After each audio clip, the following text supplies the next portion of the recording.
ओम नमो भगवते वासुदेवाय नमः। मंधाता की संतति, त्रिशूल का स्वर्गोहरण तथा सगर की उत्पत्ति और विजय। श्री प्राशर जी बोले, अब हम मंधाता के पुत्रों की संतान का वर्णन करते हैं।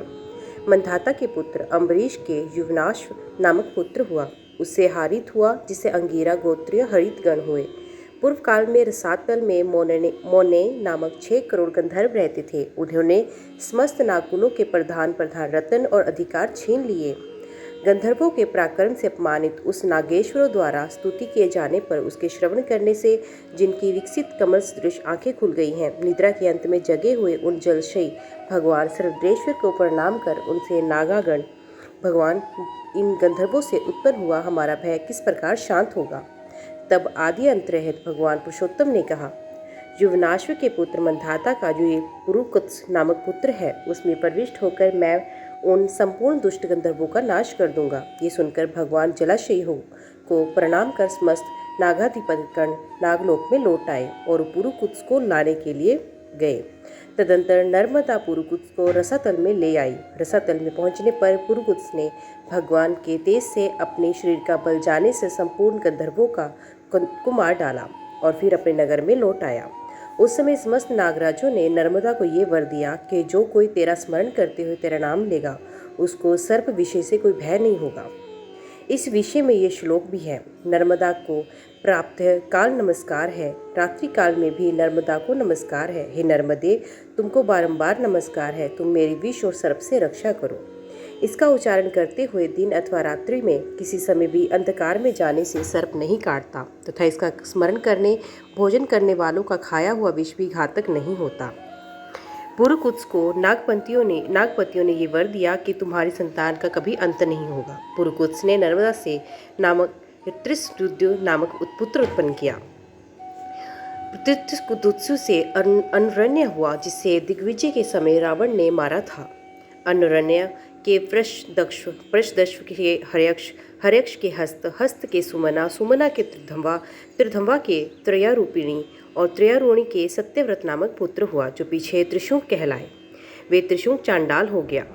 एक बार 12 वर्ष तक अनावृष्ट रही। उस समय विश्वामित्र उन मुनि के स्त्री और बाल बच्चों के पोषणार्थ तथा अपनी चंडालता को छुड़ाने के लिए वे गंगा जी के तट पर एक वट के वृक्ष पर प्रतिदिन मृग का मांस बांध आता था। इससे प्रसन्न होकर विश्वामित्र जी ने उसे सदैव स्वर्ग भेज दिया। त्रिशूंक से हरिश्चंद्र से रोहिताश्व से हरित से चुरचु से विजय, वसुदेव, विजय से रुरुक और रुरुक से वृक का जन्म हुआ। वृक के बाहु नामक पुत्र हुआ, जो हैय और तालजंग आदि क्षत्रियों से पराजित होकर अपनी गर्भवती पटरानी के साथ वन में चला गया। पटरानी की सोत ने उसका गर्भ रोकने की इच्छा से उसे विष खिला दिया। उसके प्रभाव से उसका गर्भ 7 वर्ष तक गर्भाशय में ही रहा। अंत में बाहु वृद्धावस्था के कारण और मुनि के आश्रम के समीप मर गया। तब उसकी पटरानी ने चिता बनाकर उस पर पति का शव स्थापित कर उसके साथ सती होने का निश्चय किया। उसी समय भूत, भविष्य, वर्तमान तीनों काल के जानने वाले भगवान और ने अपने आश्रम से निकलकर उससे कहा, अय साध्वी, इस व्यर्थ दुराग्रह की छोड़। तेरे उदर में संपूर्ण भूमंडल का स्वामी, अत्यंत बल पराक्रमशील, अनेक यज्ञों का अनुष्ठान करने वाला और शत्रु का नाश करने वाला चक्रवर्ती राजा है। तू ऐसे दुस्साहस का उद्योग ना कर। ऐसा कहे जाने पर वह सती होने के आग्रह से विरत हो गई और भगवान और उसे अपने आश्रम पर ले आए। वहाँ कुछ ही दिनों में उसने उस विष के साथ ही एक अति तेजस्वी बालक को जन्म दिया। भगवान और ने उसके जात कर्मादि संस्कार का उसका नाम सगर रखा तथा उसका उपनयन संस्कार होने पर और ने उसे वेद शास्त्र और भार्गव नामक आग्नेय शास्त्रों की शिक्षा दी। बुद्धि का विकास होने पर उस बालक ने अपनी माता से कहा, माँ, ये तो बता, इस तपोवन में हमें क्यों रहते हैं और हमारे पिता कहाँ हैं।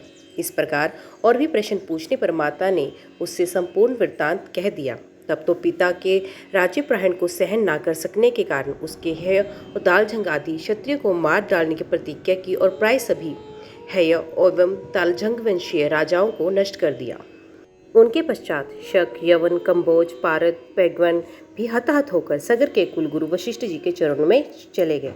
वशिष्ठ जी उन्हें जीते हुए ही मरने के समान करके सगर से कहा, बेटा, इन जीते जी मरे हुए को पीछा करने से क्या लाभ? देख, तेरी प्रतिज्ञा को पूर्ण करने के लिए मैंने ही इन्हें स्वधर्म और द्विजातियों के संसर्ग से विचित्र कर दिया है। राजा ने जो आज्ञा कहकर गुरु जी के कथन का अनुमोदन किया और उनके वेश बदलवा दिए। उसने यवनों से केसर मुड़वा दिए, शकों का अर्धमुंडित कर दिया, पारदों के लंबे लंबे केश रखवा दिए, पवों के मूंछ दाढ़ी रखवा दी तथा इनके समान अन्य क्षत्रियों को भी स्वधाय और वस्त्रकार आदि से बहिष्कृत कर दिया। अपनी धर्म को छोड़ देने के कारण ब्राह्मण ने भी इनका परित्याग कर दिया, अतः ये मलेच्छ हो गए। तदंतर महाराज सगर अपनी राजधानी में आकर अप्रतिहत सैन्य से युक्त हो इस संपूर्ण सप्तवीती पृथ्वी का शासन करने लगे। श्री प्राशर जी बोले, कश्यप सपुसुता सुमति और विदर्भ राज कन्या केशनी से राजा सगर की 2 स्त्रियां थीं। उनसे संतानोप्ति के लिए परम समाधि द्वारा आराधना किए जाने पर भगवान औरव ने कहा, ये कह दिया, एक से वंश की वृद्धि करने वाला एक पुत्र तथा दूसरी से 60,000 पुत्र उत्पन्न होंगे। इनमें से जिसको जो अभीष्ट हो वे इच्छापूर्वक उसको ग्रहण कर सकती है। उनके ऐसा कहने पर केशनी ने 1 तथा सुमति ने 60,000 पुत्रों को वर मांगा। महर्षि के तथास्तु कहने पर कुछ ही दोनों में कोशिनी ने वंश को बढ़ाने वाले असमंजस नामक एक पुत्र को जन्म दिया और काश्यप कुमारी सुमति से 60 सहस्त्र पुत्र उत्पन्न हुए। राजकुमार असमंजस के अंशुमान नामक पुत्र हुआ। ये असमंजस बाल्यावस्था में से ही बड़ा दुराचारी था। पिता ने सोचा कि बाल्यावस्था के बीत जाने पर वे बहुत समझदार होगा, किंतु यौवना आन के बीत जाने पर भी जब उसका आचरण ना सुधरा तो पिता ने उसे त्याग दिया। उनके 60,000 पुत्रों ने भी असमंजस के चरित्र का ही अनुकरण किया। तब असमंजस के चरित्र का अनुकरण करने वाले उन सगर पुत्रों द्वारा संसार में यज्ञान आदि सन्मार्ग का उच्छेद हो जाने पर सकल विद्या निधान अशेष दोषहीन भगवान पुरुषोत्तम के अंशभूत श्री कपिल देव से देवताओं ने प्रणाम करने के अनंतर उनके विषय में कहा, भगवान, राजा सगर के ये सभी पुत्र असमंजस के चरित्र का ही अनुसरण कर रहे हैं। इन सब ने असन्मार्ग में प्रवृत्त रहने से संसार की ये दशा की होगी। प्रभु, संसार में दीन जनों की रक्षा के लिए ही आपने ये शरीर ग्रहण किया है। ये सुनकर भगवान कपिल ने कहा, ये थोड़े ही दिनों में नष्ट हो जाएंगे। इसी समय सगर ने अश्वमेघ यज्ञ आरंभ किया। उसमें उसके पुत्रों द्वारा सुरक्षित घोड़ों को कोई व्यक्ति चुराकर पृथ्वी में घुस गया। तब उस घोड़े के खुरों के चिन्हों का अनुसरण करते हुए उनके पुत्रों से प्रत्येक ने 1-1 योजन पृथ्वी खोद डाली तथा पाताल में पहुंचकर उन राजकुमारों ने अपने घोड़ों को फिरता हुआ देखा। पास ही में मेघावरणहीन शरत काल के सूर्य के समान अपने तेज के संपूर्ण दिशाओं को प्रकाशित करते हुए घोड़ों को चुराने वाले परम ऋषि कपिल को सिर झुकाए बैठे देखा। तब तो वे दुरात्मा अपने अस्त्र शस्त्र को उठकर, यही हमारा अपकारी और यज्ञ में विघ्न डालने वाला है, इस घोड़ों के चुराने वाला मारो मारो ऐसा चिल्लाते हुए उनकी ओर दौड़े। तब भगवान कपिल देव की कुछ आंख बदलकर देखते ही वे सब अपने ही शरीर से उत्पन्न हुए अग्नि से जलकर नष्ट हो गए। महाराज सगर को जब मालूम हुआ कि घोड़ों का अनुसरण करने वाला उसके समस्त पुत्र महर्षि कपिल के तेज से दग्ध हो गए हैं, तो उन्होंने असमंजस के पुत्र अंशुमान को घोड़ा ले आने के लिए नियुक्त किया। वे सगर पुत्रों द्वारा खोदे हुए मार्ग से कपिल जी के पास पहुंचा और भक्ति विनम्र होकर उनकी स्तुति की। तब भगवान कपिल ने उससे कहा, बेटा, जा इस घोड़े को ले जा, अपने दादा को दे और तेरी इच्छा हो वही वर मांग। तेरा पुत्र गंगा जी को स्वर्ग से पृथ्वी पर भी ले आएगा। इस पर अंशुमान ने यही कहा कि मुझे ऐसा वर दीजिए कि जो ब्रह्मांड से आहत होकर मरे हुए मेरे अस्वर्गीय पितृगण को स्वर्ग की प्राप्ति कराने वाला हो। ये सुनकर भगवान ने कहा, मैं तुझसे पहले कह चुका हूँ कि तेरा पुत्र गंगा जी को स्वर्ग से पृथ्वी पर लाएगा। उनके जल से इनकी अस्थियों की भस्म का स्पर्श होते ही ये स्वर्ग को चले जाएंगे। भगवान विष्णु के चरण नखन से निकले हुए उस जल का ऐसा महात्म्य है, वे कामना पूर्वक केवल सन्नादि कार्यों में ही उपयोगी हो सो नहीं, अपितु बिना कामना के मृतक पुरुष के अस्थि, चर्म, स्नायु अथवा केश आदि का स्पर्श हो जाने से या उसके शरीर का कोई अंग निरोग से भी वे देहधारी को तुरंत स्वर्ग में ले जाता है। भगवान कपिल के ऐसा कहने पर उन्हें प्रणाम कर घोड़ों को लेकर अपने पितामह की यज्ञशाला में आया। राजा सगर ने भी घोड़े के मिल जाने पर अपना यज्ञ समाप्त किया और सगर की ही अप्रत्य स्नेह से अपना पुत्र माना। उस अंशुमान के दिलीप नामक पुत्र हुआ और दिलीप के भागीरथ हुआ, जिसने गंगा जी को स्वर्ग से पृथ्वी पर लाकर उनका नाम भागीरथ कर दिया। भगीरथ से सुहोत्र, सुहोत्र से श्रुति, श्रुति से नाभाग, नाभाग से अम्बरीश, अम्बरीश से सिंधुद्वीप, सिंधुद्वीप से आयुतायु और आयुतायु से ऋतुपूर्ण नामक पुत्र हुआ, जो राजा नल का सहायक और ऋतुक्रीड़ा का प्रदर्शी था। ऋतुपूर्ण का पुत्र सर्वकाम था, उसका सुदास और सुदास का पुत्र सौदास मित्र से हुआ। एक दिन मृग्या के लिए वन में घूमते घूमते उसने 2 व्याघ्र देखे। इन्होंने संपूर्ण मृग वन को वृक्षहीन कर दिया। ऐसा समझकर उसने उनमें से एक उसको बाण से मार डाला। मरते मरते वे अति भयंकर रूप क्रूरदान राक्षस हो गया तथा दूसरा भी मैं इसका बदला दूंगा, ऐसा कहकर अंतर्ध्यान हो गया। कालांतर में सौदास ने एक यज्ञ किया। यह समाप्त हो जाने पर जब आचार्य वशिष्ठ बाहर चले गए तब वे राक्षस वशिष्ठी का रूप बनाकर बोला, यज्ञ के पूर्ण होने पर मुझे ये मांस युक्त भोजन कराना चाहिए, अतः तुम ऐसा अन्न तैयार कराओ, मैं अभी आता हूँ। ऐसा कहकर वे बाहर चला गया। फिर रसोइयों का वेश बनाकर राजा की आज्ञा से उसने मनुष्य का मांस पकाकर उसे निवेदन किया। राजा भी उसे स्वर्ण पात्र में रखकर वशिष्ठ जी के आने की प्रतीक्षा करने लगा और उनके आते ही वे मांस निवेदन कर दिया। वशिष्ठ जी ने सोचा, अहो इस राजा की कुटिलता तो देखो, ये जानबूझकर भी मुझे खाने के लिए मांस देता है। फिर ये जानने के लिए कि ये किसका है वे ध्यानस्थ हो गए। ध्यानावस्था में ही उन्होंने देखा कि वे नरमांस है। तब तो क्रोध के कारण शुद्ध बुद्ध होकर उन्होंने राजा को ये शाप दिया, क्योंकि तूने जानबूझकर ही हमारे जैसे तपस्वियों के लिए अत्यंत अभक्ष्य ये नरमांस मुझे खाने को दिया है, इसलिए तेरी इसी में लोलुपता होगी, अर्थात तू राक्षस हो जाएगा। तदंतर राजा के कहने पर ही भगवान अभी में ने ही आज्ञा की थी। वशिष्ठ जी ये कहते हुए, क्या मैंने ही ऐसा कहा था, फिर समाधिस्थ हो गए। समाधि द्वारा यथार्थ बात जानकर उन्होंने राजा पर अनुग्रह करते हुए कहा, तो अधिक दिन नरमांस भोजन ना करेगा, केवल 12 वर्ष ही तुझे ऐसा करना होगा। वशिष्ठ जी के ऐसा कहने पर राजा सौदास भी अपने अजिल नाप जल में लेकर मुनीश्वर को शाप देने के लिए उद्यत हुआ, किंतु अपनी पत्नी मदयंती द्वारा, भगवान ये हमारे कुलगुरु हैं, इन कुलदेव रूप आचार्य को शाप देना उचित नहीं है, ऐसा कहे जाने से शांत हो गया तथा अन्न और मेघ की रक्षा के कारण उस शाप जल की पृथ्वी या आकाश में नहीं फेंका, बल्कि उसने अपने पैरों को ही भिगो लिया। उस क्रोधयुक्त जल से उसके पैर झुलसकर कालमाशरण हो गए। तभी से उसका नाम कल्पाशपाद हुआ।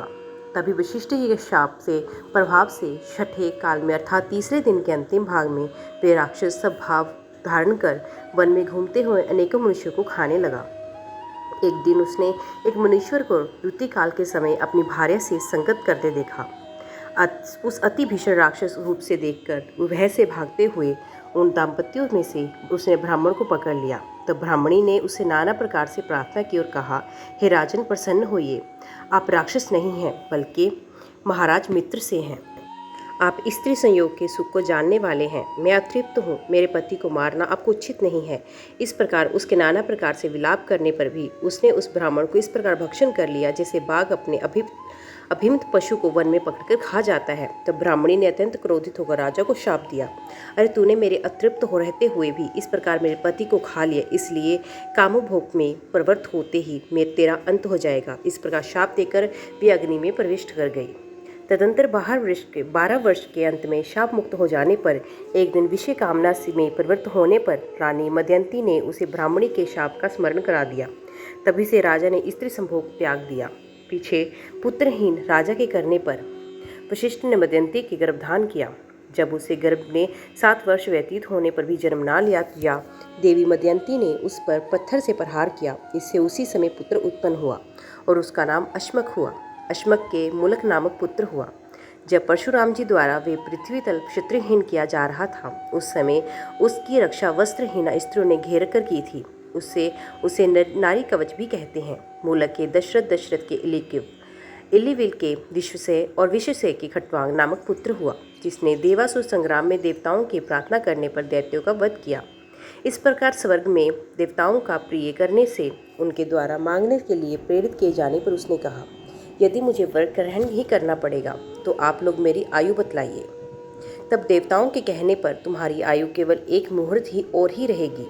वे एक अनारुद्धिकर विमान पर बैठकर बड़ी शीघ्रता से मृत्युलोक में आया और कहने लगा, यदि मुझे ब्राह्मणों की अपेक्षा कभी अपना आत्मा भी प्रियतर नहीं हुआ, यदि मैंने कभी सब धर्म का उल्लंघन नहीं किया और संपूर्ण देव मनुष्य पशु पक्षी वृक्षादि में श्री अच्युत के अतिरिक्त मेरी अन्य दृष्टि नहीं हुई, तो मैं निर्विघ्नता पूर्वक उन मुनिजनदित प्रभु को प्राप्त हूँ। ऐसे कहते हुए राजा खट्वांग ने संपूर्ण देवताओं के गुरु अकथनीय स्वरूप सत्ता मात्र रूप श्री परमात्मा भगवान वासुदेव में अपना चित्त लगा लिया और उन्होंने लीन हो गए। इस विषय में भी पूर्व काल में सप्तऋषियों द्वारा कहा हुआ श्लोक सुना जाता है।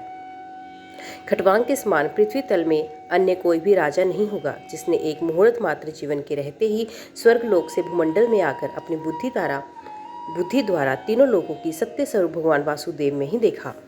खटवांग से दीर्घबाहु नामक पुत्र हुआ, दीर्घबाहु से रघु, रघु से अज और अज से दशरथ ने जन्म लिया। दशरथ जी के भगवान कमलनाभ जगत की स्थिति के लिए अपने अंशों में राम, लक्ष्मण, भरत और शत्रुघ्न इन 4 रूपों से पुत्र भाव को प्राप्त हुए। राम जी ने बाल्यावस्था में विश्वामित्र जी की यज्ञ रक्षा के लिए जाते हुए मार्ग में ही ताटका राक्षसी को मारा। फिर यज्ञशाला में पहुंचकर मारीच को वाण रूपी वायु से आहत कर समुद्र में फेंक दिया और सुबाहु आदि राक्षसों को नष्ट कर दिया। उन्होंने अपने दर्शन मात्र से अहल्या के निष्पाप किया।